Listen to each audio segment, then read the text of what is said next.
What's going on, guys? It's your boy Scrubby here, back again with another video. Hope you guys are all having an absolutely fantastic day. If you are, be sure to press the like button, otherwise, no joke, no scam, you'll get the coronavirus. Anyways, guys, what's going on? It's your boy Scrub here, and apparently I'm not the only YouTuber having problems with crazy neighbors, because a friend of mine was telling me about how his neighbor seriously just got arrested, like SWAT team helicopter at his neighbor's house level of arrested, and you know, I guess it's just something in the genes. The second you get a play button, something activates in the back of your neighbor's head, and they just start going crazy. Regardless, he told me I could tell the story on this channel, so that's what I'm going to be doing. And, yeah, without further ado, let's get into it. So this friend of mine lives in an apartment building, and when you're in apartment buildings, you know, your relationship with your neighbors is a little different. The people underneath you, if they're loud, like, it's hard to sleep. You know, the people above you stomp around like wildebeest. It's hard to sleep, you know. You kind of have to get along with your neighbors a little bit better if you're in an apartment than you do in a house. So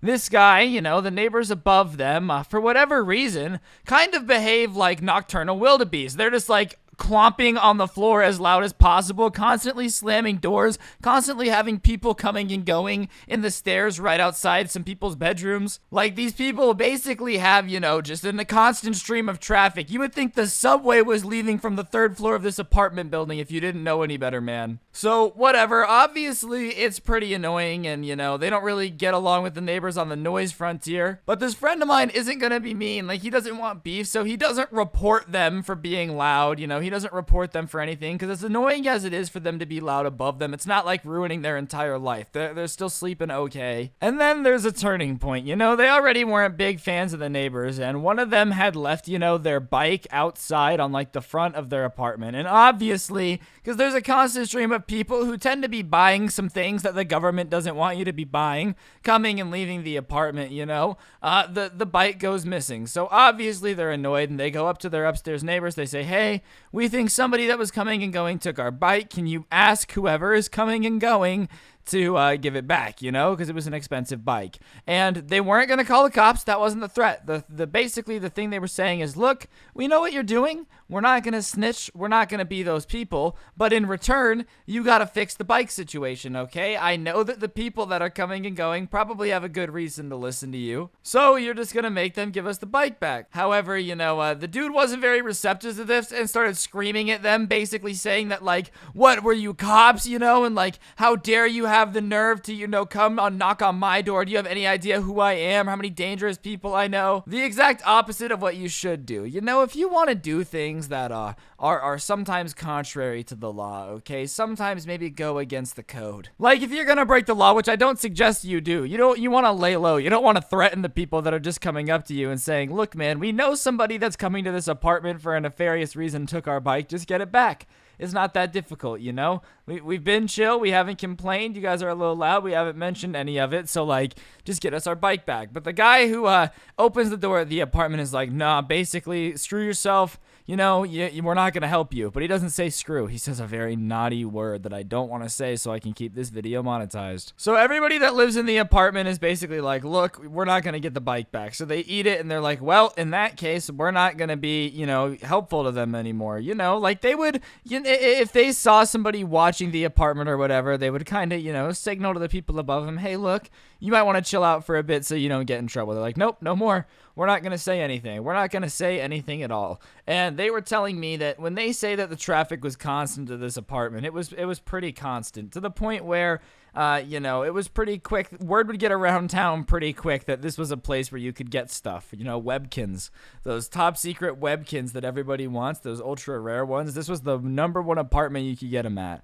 If you think I'm actually talking about webkins, then keep believing that. But if you know what I'm talking about, then good. We're on the same page. Anyways, one of the people in the apartment notices a car kind of staking out, watching people coming and going from this apartment at a pretty consistent flow, you know? And it's a little weird that the car is out there for a long time. Usually cars will come and go in, you know, 20 minutes, but this one stayed, and just nobody got out, nobody moved from the car, nobody moved in the car. It just kind of sat there for a while, and then it left. So The people in the apartment kind of know what's up, but they're not going to tell their neighbors because the neighbor has the bad issue. You know, if your neighbor threatens you, look, man, I ain't your lookout no more. Sorry, that truce is over. You got to figure this stuff out on your own. I am no longer liable. It's like the second you turn 18 and responsibilities become real, you know? Like, you accidentally break something expensive in a store before you're 18, your mom is disgusted. You accidentally break something expensive in a store after you're 18, your mom laughs and says, have fun paying for it, not my job anymore, you know?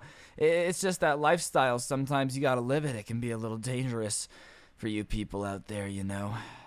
Regardless, they don't say anything at all, so the house keeps running as normal, and cars are coming and going and watching it for about a week. And then a friend of mine who is a YouTuber, you know, the one I'm telling you about, that lives here, wakes up one morning, and his head sits by the window near the stairwell, and he looks, and instead of seeing, you know, a normal person coming and going from the apartment, or like maybe one of his friends going, you know, somewhere, like going upstairs for some reason, whatever it was, what he sees is a man in an entire SWAT uniform, AR-15 and all, walking up the stairs of the apartment. So my friend kind of makes a noise, and the guy looks back and kind of looks at him and just like gives him like a signal, and he says, okay.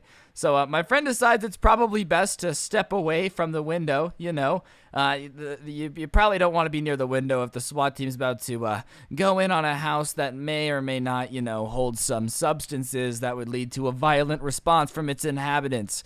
I just sounded like a Harvard graduate for a minute. That's impressive of me, all right? I want some street cred. So regardless, not too long after that, they hear a bunch of loud bangs and booms as the door gets kicked in on the apartment above them, and that guy that was just on the stairs is now rushing into their upstairs neighbor's house, all right? So obviously, you know, they kind of got raided, which I guess happens if you live that lifestyle. I wouldn't know because I grew up a very sheltered boy.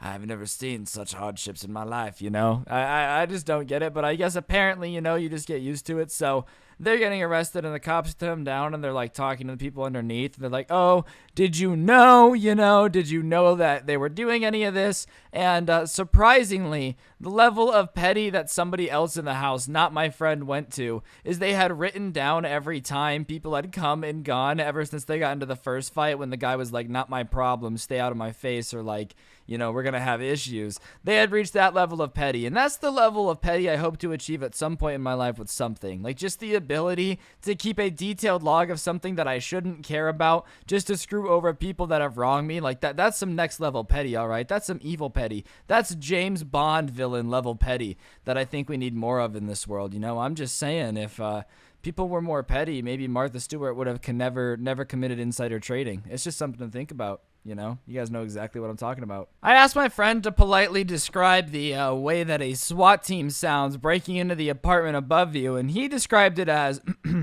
put it together, which, you know, I think is a pretty good representation of what it would be like. Moral of the story is, if you're gonna do illegal things, kids, when people come to you with a pretty simple request, considering they help you, and don't snitch on any of the things that you're doing wrong, maybe, just maybe, it's better to be nice. And apparently be careful of who you cross, because some people out there are petty enough to give the police a freaking bar graph of your activities on everything you've been doing, which is pretty incredible, man. Microsoft Excel has always been confusing to me, dude. The only squares I'm good with is Minecraft, but that dude was really out there solving crimes like Scooby-Doo with some graphing. That's the real message that Scooby-Doo was about, okay? It wasn't about friendship and how you can use it to help your community. No. Scooby-Doo was just learning how to use calculations to figure out that your neighbor's probably doing something illegal.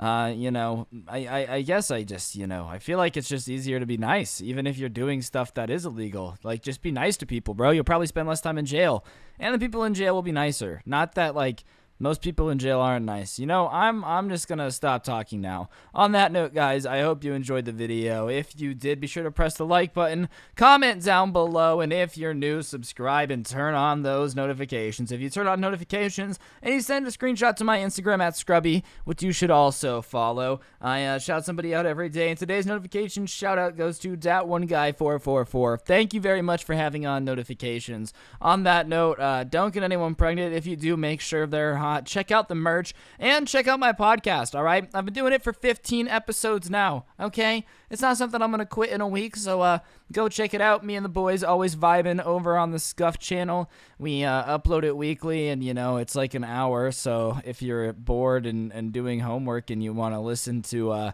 not boring people talk about not boring stuff, it's worth a shot. Just Scopey Wopey. It's in my sub box on my channel too. And yeah, I got a lot of other stuff planned coming soon.